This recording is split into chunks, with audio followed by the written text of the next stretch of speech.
Hey, everybody, you've reached Elizabeth and Joanne with World's Cup of Joe. Awaken your soul. Thank you for joining in. If you are new to this channel, make sure you hit subscribe. We are here teaching you all about energy, the energy of soul, the energy that draws in your twin flame, that allows them to stay with you.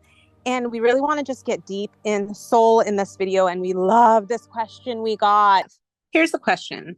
Hi, my loves. Could you recommend what would be the first books and authors that you would reference to in your videos for our ascension? Neville Goddard, Anna Brown, Eckhart Tolle, Ra, The Law of One, videos from Abraham Hicks that I do listen to were recommended to me for my person, and I have their one book from a library book sale from years ago sitting unread in my bookshelf. Synchronistic, of course. Thank you. So to me, the most life-changing book that really helped me get into everything as far as my connection, where it catapulted it and really started where everything that you've listed are all books that I love, by the way. The biggest one for me was Michael Singer. Like he was the number one thing that really allowed me to open my heart and allow myself to feel into the one soul that I am. Like, you're not your mind, you are your soul, and you're going to keep your heart open so that you can experience the love of the universe. Once I started to feel that I was loved, I stopped worrying about my person. And the more and more I stopped worrying about my person, the more and more my person was there in my space. So to me, I would say Michael Singer, and it doesn't ever end there. Like I go back to Michael Singer all the time. I'll play him from time to time. The biggest life-changing experiences I've ever had with Michael Singer was when I took his workshop. He had this like, I don't even know how to explain it, but it was this workshop that he was like talking to me every day and was like, it was like he was in my living room. I even said I'm having a date with Michael Singer. And to me, it was like I was having this intimate experience with soul. And he never even once said twin flame. But I started to see the more and more I allowed myself to surrender to soul, to be in soul, my life experiences started to change and I was able to balance my person more. So if I can ever give advice on how to allow yourself to have this spiritual deep awakening within yourself, Michael Singer is my number one. And then all the other books that you mentioned, I would say yes, go ahead and start feeling into. This is why we always say gauge your energy. Start feeling into what message your soul is trying to show and guide you to. And don't be afraid to open and close a book, right? Open that book and feel your heart open. And then if it gets too deep, just put it aside for a little bit and come back to it later and you'll find, ooh, I'm ready for this. I'm so ready for this. And it changes and it evolves from time to time. I would say when the student is ready, the teacher will come. And so your teacher might change. It might not be Michael Singer. Michael Singer was that for me. But what I'm saying is it might be another teacher, and that's okay too. All the great teachers out there are all sharing the same universal truth. They're all sharing consciousness. So it could be Eckhart Tolle. It could be Anna Brown. It could be Abraham Hicks. It could be Neville Goddard. It could be all of them, actually. I can't choose one over the other as the best awakening expansion because they're all amazing. They're all amazing. My favorite, and I know when you're asked the first experience, my favorite was Michael Singer. And it's still like, he's like so special to me because he embodies that really like vulnerable openness to knowing I'm not mine. In fact, he did it very like gentle. I think I would say it was very gentle because when I would listen to Anna Brown, she was so deep sometimes, or Abraham Hicks, she was so deep sometimes where I like got lost and I wasn't ready. But later, the more advanced I became, the more and more I can listen and hear. And so when you say raw, like that to me was so deep before. And now it's like, oh, my heart's open. When Elizabeth reads pieces of raw and we just like high vibe through the exchange, I wouldn't even say their words anymore. It's an exchange of soul. You feel your heart open even more in a deeper level. And I don't need to listen to Michael Singer anymore because I feel like I've evolved so much. It's not, I don't need that conversation unless I crave it. And then I go back to Michael Singer again. So you have to gauge you and how you feel and what opens up for you and follow that love. Follow your opening to how your soul is guiding you and speaking to you in every now. Go ahead, love. What do you think? Totally agree. But that's probably because you were my teacher when the student was ready. The teacher appeared. You were my teacher, and you started me on Michael Singer before I Mm-hmm. even knew what I was working on. I just knew I needed to feel better. And you brought me Michael Singer. And through listening, I like binge listened every single morning while I was on a walk. And he brought me to a place that I hadn't ever been to before. And slowly and slowly, with each time I listened, my heart started opening and I started feeling peace. And you even told me, like, I'm going to give you stuff. And if it doesn't resonate, put it down and bring it back up later and see if it resonates then. So you gave me a couple of books and they didn't resonate at first. And I went back to them. I would Mm-hmm. say that if we're talking about our spiritual journey, conversations with God was huge for me because it literally allowed me to see God through the eyes that I had always felt and resonated with God with, that organized religion will have you think God is not.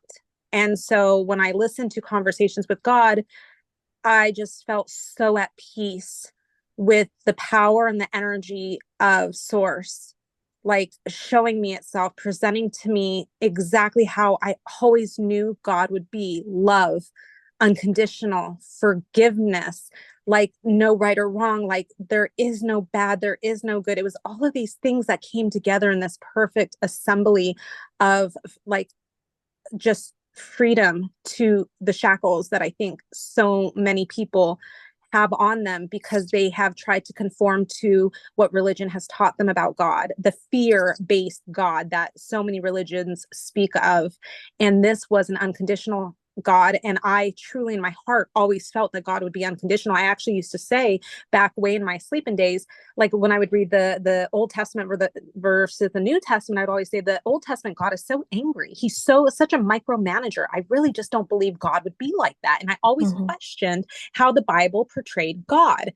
Now, Neville Goddard is another one that not only takes religion through the Bible, but he applies the soul aspect to the words that were written. So for me, Neville Goddard, and this is just lately, has been very influential with the way I see my spiritual growth.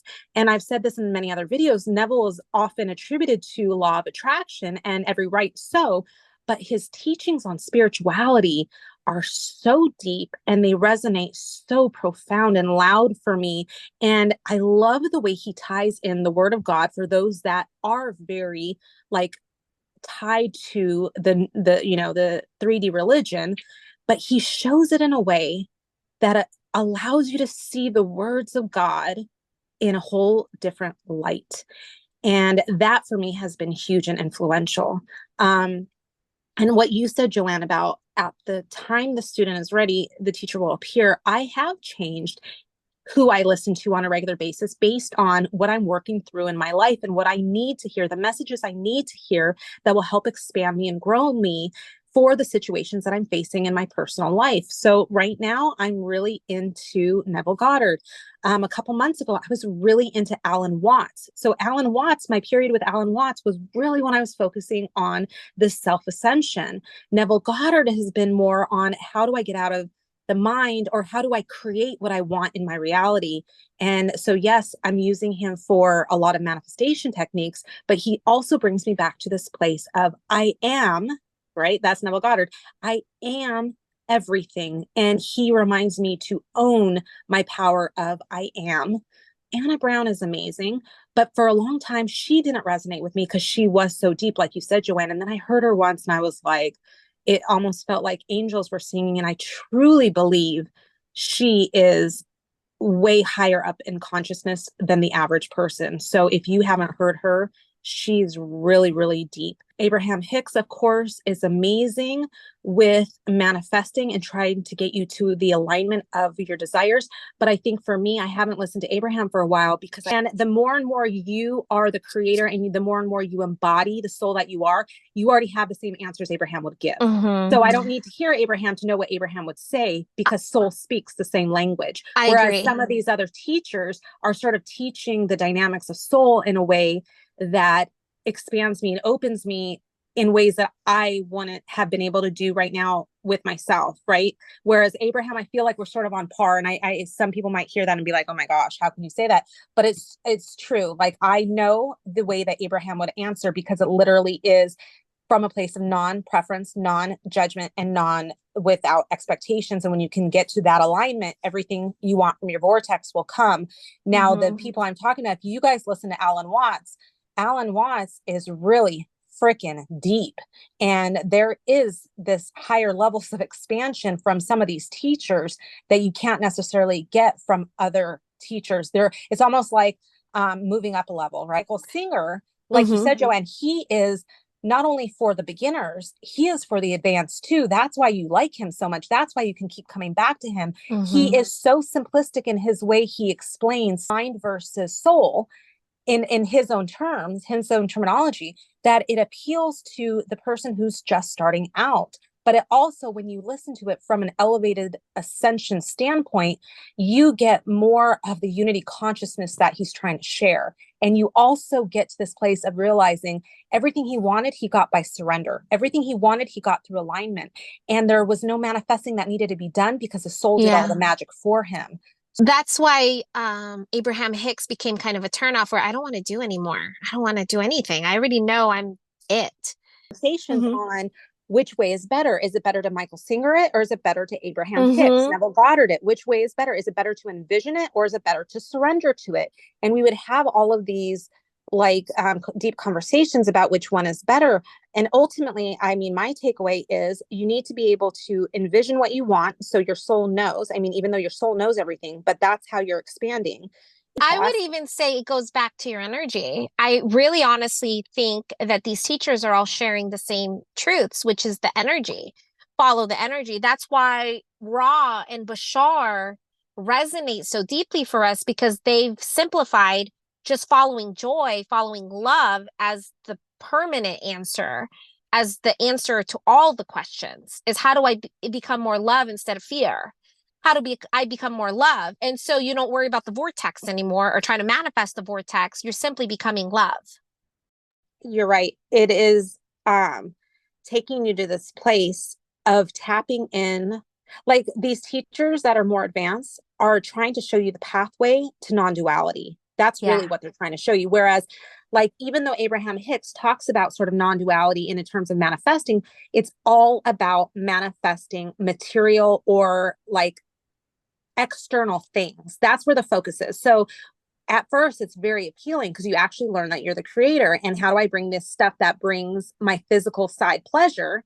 Well, you do it through these techniques, but then when you want to get a little bit deeper in how do I become unconditional love, how do I become God source energy, you're now needing these sort of advanced teachers that teach you non-duality and they teach you how to really not be shaken by the external, which is the opposite of sort of what Abraham's teaching. Abraham's teaching you how to get the external. These Mm-hmm. people are teaching you how to get everything you need from the internal.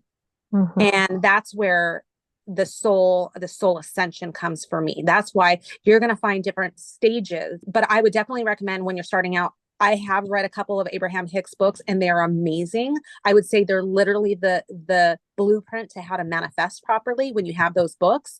So it all depends on what you're working on personally in this moment, but they all tie in together. They all weave this beautiful pattern, this beautiful like quilt, if you will, of this stairway to your highest level. Just use them for what you need them, extract from them what you need and resonate with, and then keep listening until something else shifts within you and you're like, now I need to go here. There's the same result in all of the teachers. They all lead you to unity consciousness.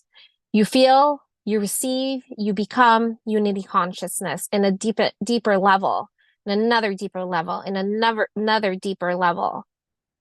over and over again through all these teachers. They come to show you this non-duality state of reaching unity consciousness, that same joy, same love, same oneness. It's like we're all coming back to being God again.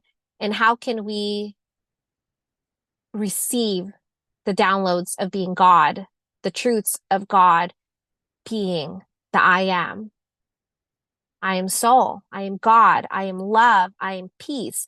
How do I become more of what I am? And we get more and more reveal into our oneness, the more and more we listen to these spiritual leaders that all sound the same. I think that's where it came down to, right? Like I called Elizabeth one day in like pure high vibe, like, hey, they all sound the same because they are all the same God. It's all one universal God speaking the same one universal truth. Everything is just God speaking the truths of God, you being God, becoming more of the God that you are. It's so amazing. People that I'd heard recommended about soul ascension. And when I got there, I literally went and bought their books when I heard, and the stuff didn't resonate. There was one book and it turned me off so much because I feel like there's so much more simplicity. Even though it seems so complex, I feel like life is so much more simplistic. I feel souls come back to us. I've worked with all these people, but I come back, or I found you and now my person's come back. Well, it's because you have to hear the truth in different ways, in different layers, in a simple way. Because we've made videos on this where people complicate the divine masculine and feminine energies, and now it's leaks and it's pushing, and now they're in mind and in addictive energy, and where they should be leading towards and going towards is soul, is ascension. And so how can I shift more into my journey to become soul? And you'll always find in this channel, we're leading you back to soul. We're always bringing you back to soul. We're bringing you back to soul without the complications. Like, let me hook up to the divine masculine and feminine energy, and which one am I in? And they're complicating union. Union is the inner union of soul, you balancing your energy, being able to know what that even sounds. What is that? What does that mean to balance my energy? It's to know if I'm in mind and soul regarding my person. How simple is that? Didn't I just simplify it? Except there's all these other channels that make it so complicating, where we had to create this channel for you guys because we know and balance this connection daily, and we don't do any of that weird stuff. Person stays in our space. We can call the BS. We can call the BS up front and tell you, hey, you don't need to do any of that. It's really simple. You actually just align with soul because your person's your soul. We want it to be simple. And it's the same thing for your spiritual journey, your ascension, your path to soul. Is there's all these, I would say, like new age stuff that complicate it, and they make this journey or the spiritual journey about the healing, which is just more mind, right? It's more psychology instead of the ascension to soul, to become more of the release of the mind, the release of fear, to align with that unity consciousness of the universal God that we all speak of, which is really, really simple. We want you to look for the simplicity of what resonates for you instead of complicating it with more mind. And that's when you can listen to your inner guidance system instead of trying to find something from mind. How do I get more information from mind? Because you don't even have to read any of the books. You can just feel into soul and be one with soul. And then the books will resonate deeper. Listen to you and your inner guidance system, my love. Your soul always guides you. It brings you the truth. And that's when the student is ready, the teacher will come, because there's so many beautiful teachers out there that's sharing the same universal truth. And soul's ready to reveal it to you when you're ready, without complicating minds, energy, fear-based energy, and stories regarding the truth of your soul. We love you guys so much. We hope you have an amazing day. Bye, love. Bye, love.